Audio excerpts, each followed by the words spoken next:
Oi, meus amores, bom dia! Em nossa aula de hoje, iremos rever alguns conteúdos que já trabalhamos.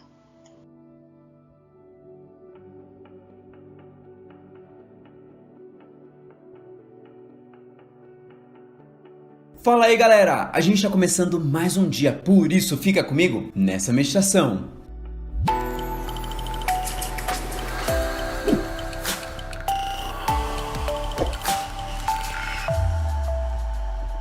O título da meditação de hoje é Design Inteligente e o texto bíblico está lá em Isaías 43, versículo 7, que diz o seguinte: Todos eles são o meu próprio povo, eu os criei e lhes dei vida, a fim de que mostrem a minha grandeza. Era uma vez uma substância gelatinosa. De repente, ela começa a escorregar ali e começa a ampliar um pouco mais o seu tamanho. Alguns pequenos pigmentos são formados nela e se acumulam, formando algumas cores. Essas substâncias colocam uma determinada tela e começa a se agrupar novamente em outros formatos com pedaços diferenciados. Ali se forma um lindo retrato. Um camarada chamado Leonardo da Vinci, ele encontra esse quadro pronto e coloca o nome de Mona Lisa e assina o seu nome. Esse cara recebe toda a glória por ter feito um quadro maravilhoso, mas nada disso, foi pura evolução. Eu não entendi esse final, quer dizer, não entendi foi nada. É meio estranha essa história, né? Meio difícil pensar que um quadro tão bonito quanto aquele tenha sido feito assim como obra do acaso. Na verdade, Leonardo da Vinci teve muito preparo e muita dedicação. Ele tinha que estudar sobre cores, texturas, pincéis, para colocar toda essa experiência junta e formar esse quadro. Falando assim, obviamente a gente aparenta estar diminuindo essa ideologia que existe dentro do conceito evolucionista. Mas a gente precisa entender uma coisa: a ciência ela tem dedicado muito tempo para explicar cada vez mais essa ideia, essa teoria da evolução, mesmo que grande parte dela seja fundamentada em filosofia e nem tantos dados como a gente pode ver. Eu não acredito no que eu ouvi. Não acredito no que eu ouvi, não pode ser verdade isso que eu escutei agora. Os dados que eles possuem são os mesmos dados que possuímos e nós conseguimos enxergar a mão de um Deus Criador que fez de tudo e fez o melhor para que nós pudéssemos ter vida. O que é a vida? Me responde, por favor, cara. Só para você ter uma ideia, o impulso nervoso ele chega a extraordinária velocidade de 360 km por hora. Isso dentro do nosso cérebro. O corpo humano adulto tem mais de 100 trilhões de células. Cara, é muita coisa. Só o nosso nariz tem mais de 5 milhões de receptores olfativos. E o nosso coração chega a bombear 5 litros por minuto. No fim do dia são mais de 7.200 litros bombeados pelo nosso corpo. É muito esforço que ele faz. Meio tempo a gente não tava conseguindo acertar o último passe. Tá cansado? Ufa, consegui, Respirou? Glória. É difícil de acreditar que tanta precisão e tantos detalhes tenham vindo assim por obra do acaso. Deus é um Deus extraordinário. Ele não é ilógico, ele é extraordinário. Deus fez tudo dentro das mais diversas leis que ele mesmo criou. Por isso, pode ter certeza, esse Deus que te criou, ele te ama e quer que você viva uma eternidade ao lado dele. Ora comigo? Eterno Deus e Pai, nós nesse momento estamos entregando nossa vida e nosso coração. Queremos te agradecer, te louvar e principalmente nos dedicarmos ao Senhor para vivermos uma eternidade ao seu lado. Obrigado por nos amar. Em nome de Jesus, amém. Valeu galera e que Deus abençoe muito.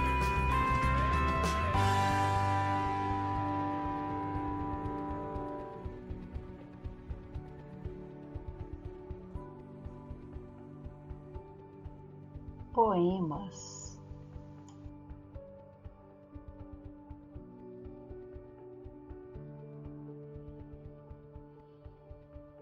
O poema é um texto literário escrito em versos, que são distribuídos em estrofes.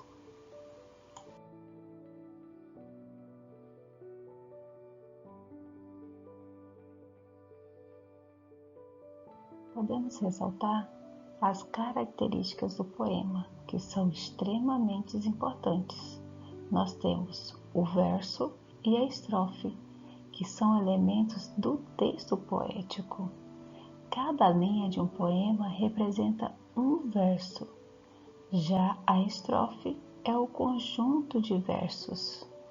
E esses versos podem ser regulares, com métrica e rima. Quando eu me refiro à métrica, Eu estou falando da contagem de sons que existe no verso. Podem ser brancos, com métrica e sem rima, e podem ser livres, sem métrica e sem rima. As estrofes podem ser com 2 versos, 3 versos, 4, 5, 6, 10 versos.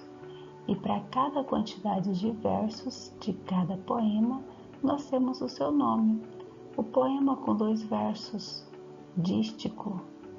Poema com 4 versos, quadra ou quarteto. Com 3 versos, terceto. Enfim, com essas características, nós podemos construir um belo poema.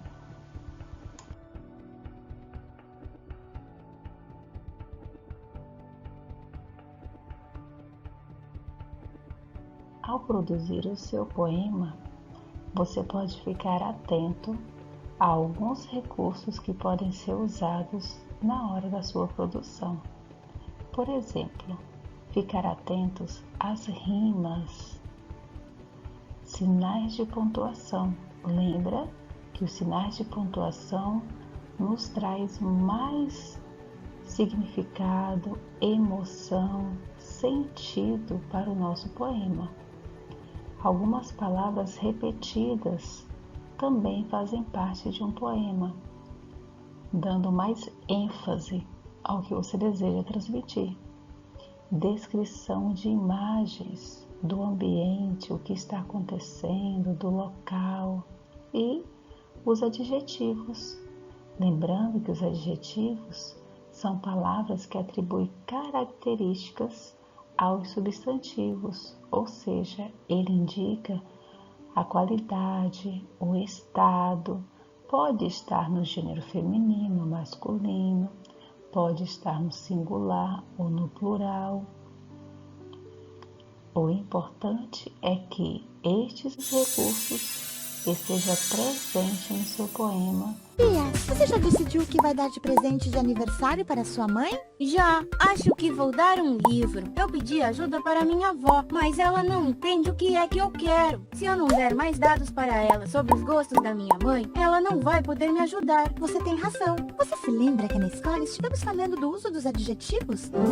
Hoje vamos aprender brincando com umas palavras muito especiais. Eu vou dizer uma palavra em segredo para um de vocês, um substantivo, e esse aluno terá que pensar palavras que descrevam esse substantivo para que o resto possa adivinhar de que palavra estamos falando. Pode começar, Luciana. Este substantivo é carinhoso, peludo, fiel e protetor. Perfeito. Alguém já sabe? É um cachorro. Tudo que diz, descreve um cachorro. Muito bem. Agora é a sua vez, Matias. O substantivo é amarelo, quente, necessário, fogoso. É o sol? Muito bem, Maíco. Todas essas palavras que usamos para descrever os substantivos, que nos dão informação sobre eles, são os adjetivos. Então os adjetivos nos dizem como são os substantivos. Isso mesmo, Michael. Eles dizem as qualidades dos substantivos aos que fazem referência. Vamos ver agora se tudo o que você aprendeu vai poder ajudá-lo um pouco. Eu vou ler para você. Escuta, avó, quero que você me recomende um livro interessante de história uruguaia. Além disso, eu quero comprar flores amarelas muito perfumadas e uns chocolates suíços muito gostosos. Com isso, ela já não vai ter dúvidas. Obrigado, Lu. É muito importante que você os use bem, para que todos entendam o que você quer dizer.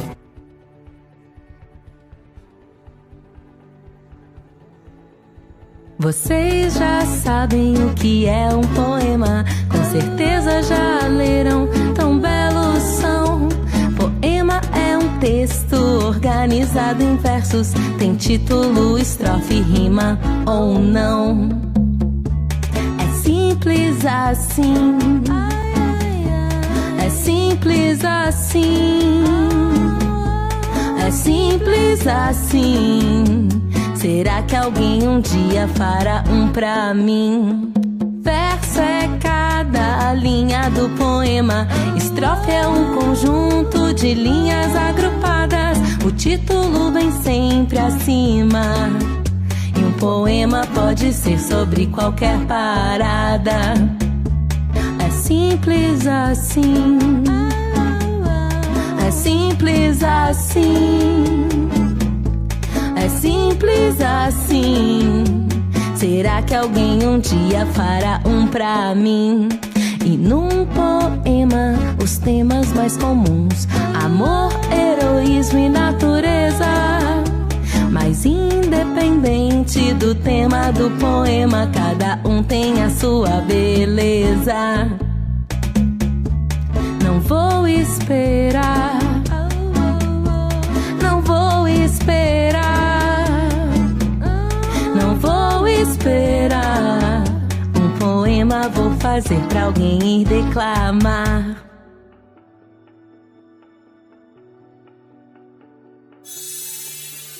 Depois de ouvir a música O que é um poema, com certeza você não vai esquecer das características de um poema.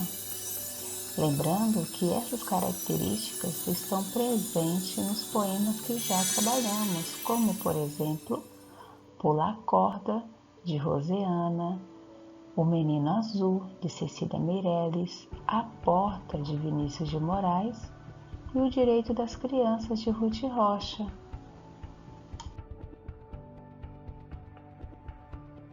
Agora você vai dar uma pausa no seu vídeo, pegar o seu caderno, fazer o cabeçalho, identificar a atividade como atividade de português, pule as linhas necessárias para que fique bem organizado o seu caderno e uma ótima atividade para você. Nessa atividade, você vai escrever o poema Acrobata e depois vai circular os verbos que você encontrar. Na questão 2, você vai escrever os verbos que você circulou no modo infinitivo, ou seja, na sua forma natural. A questão 3, você vai escrever verbos que você conhece com as seguintes terminações. Trabalhamos poemas, as suas características, alguns verbos que encontramos no poema e agora vamos relembrar o encontro vocálico. Quando eu falo encontro vocálico, eu estou me referindo ao encontro de duas vogais em uma palavra.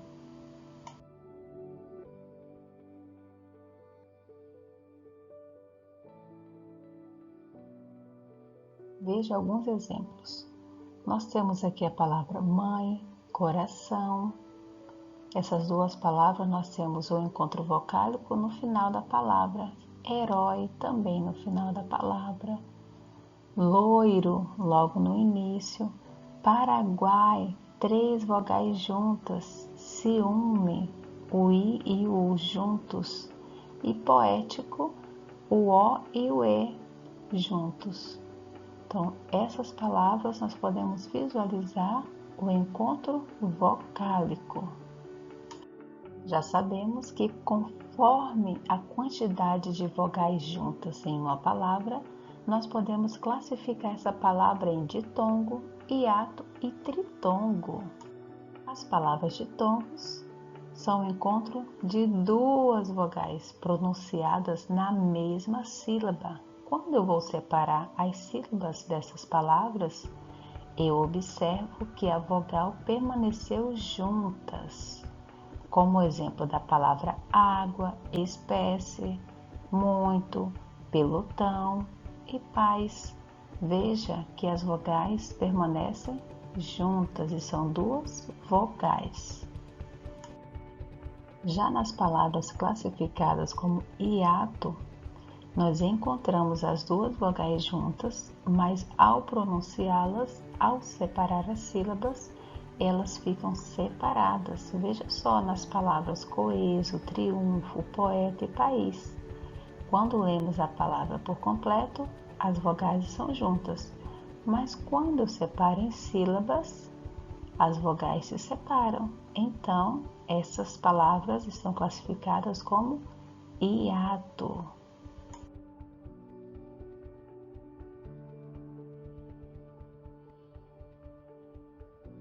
Tritongo são as palavras que são pronunciadas as 3 vogais juntas. Na hora de separar as sílabas dessas palavras, elas permanecem juntas.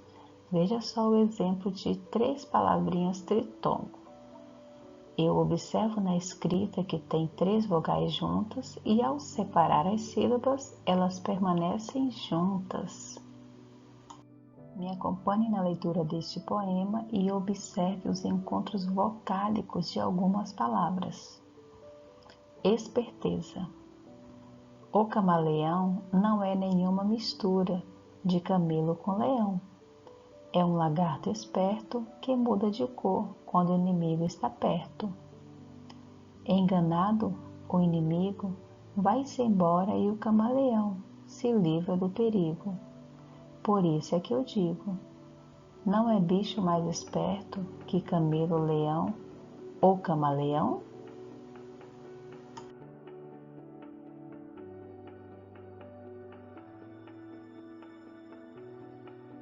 Além de observarmos em uma palavra os encontros vocálicos, nós também podemos observar os dígrafos. O que é o dígrafo, tia? É o encontro de 2 letras com um único som.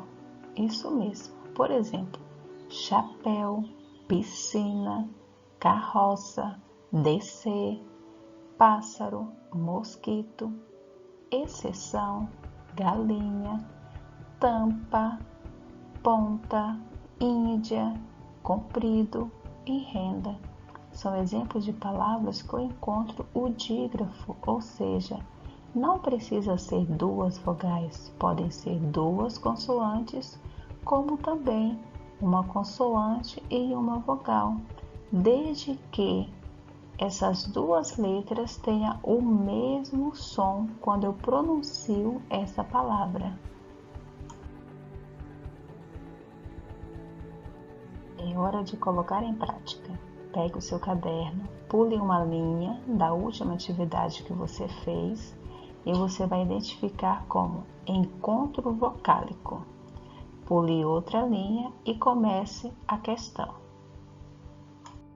Dê uma pausa no seu vídeo e sobre os encontros vocálicos você vai fazer a questão 1 que diz assim: classifique os encontros vocálicos assinalando em ditongo ou hiato. Você precisa separar as sílabas para identificar qual é a palavra hiato e qual é a palavra ditongo.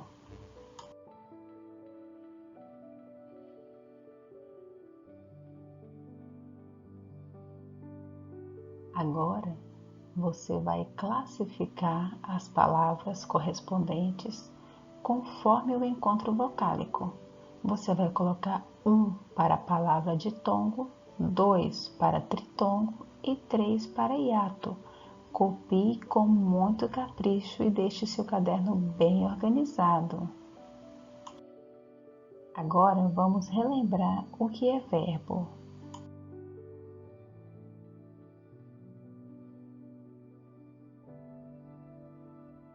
Verbo é a palavra que indica ação, estado, fenômeno da natureza. Isso mesmo! Vamos relembrar do verbo no modo imperativo. Lembre-se que o verbo imperativo, ele expressa uma ordem, um pedido.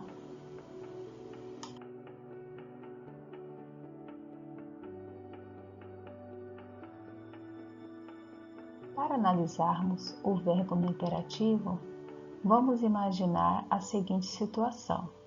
Maria é cozinheira do restaurante Alimente-se Bem e a sobremesa mais preferida dos seus clientes é o gelado de paçoca. Um certo dia, um cliente pediu para que ela o ensinasse a fazê-lo. E por isso, ela escreveu uma receita. Vamos observar esta receita? Nesta receita, eu posso observar que só contém os ingredientes. Não tem o passo a passo. Sem o passo a passo, é impossível realizar a receita.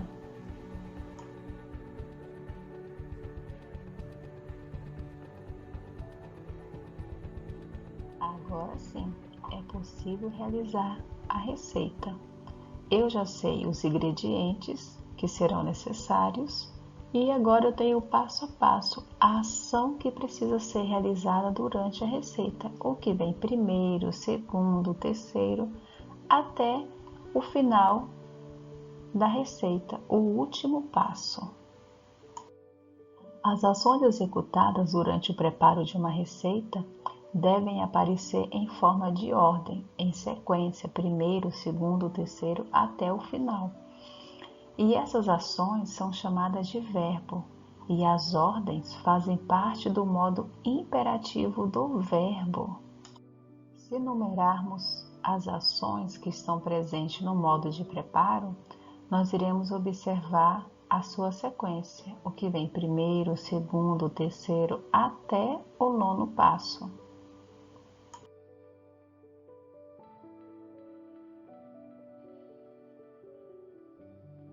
Neste texto, que é uma instrução de como fazer a receita, o modo de preparo, nós podemos observar o verbo na sua sequência, em especial o verbo no imperativo.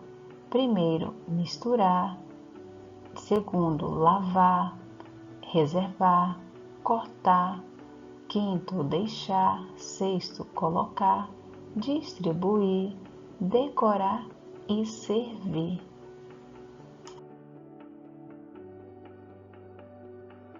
Agora, para fixar o conteúdo do verbo no modo imperativo, vamos realizar a atividade no caderno. Você vai pular uma linha da atividade anterior, escrever a palavrinha verbo, pule outra linha e passe para a questão seguinte. A questão 1 da atividade sobre o modo do verbo imperativo, você vai fazer o seguinte: reescreva as frases usando o verbo no imperativo. Veja o exemplo. Sairei mais cedo hoje. Saia mais cedo hoje. Agora, seguindo o exemplo, você vai fazer a letra A, a B e a C. Uma ótima atividade para você.